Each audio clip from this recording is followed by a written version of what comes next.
பெண் என்பவள் கோணலான இயல்பில் படைக்கப்பட்டவள். அதை நேராக்க நீ ஒருபோதும் முயலாதே. அழகு அங்கேதான் இருக்கும் மகனே என்றார். அனைத்து பெண்களும் ஒரு நாள் கணவனுக்கு நன்றி கெட்டவளாக தோன்றலாம்.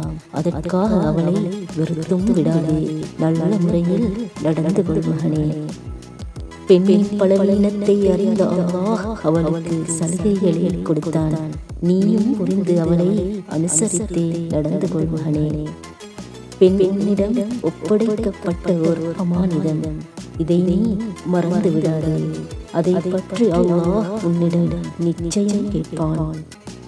கைதியிடம் கூட அழகாக நடக்க வேண்டும். உன் மனைவி உன்னிடம் ஒரு கைதி போலேயே இருக்கிறாள் மகனே. அவளிடம் நீ நல்லவனாக நடந்தால் நீ நல்லவன். அவளிடம் நீ கெட்டவனாக நடந்தால் நீ கெட்டவன். உன் வாழ்வின் முடிவு உன் மனைவியிடம் தான் மகனே.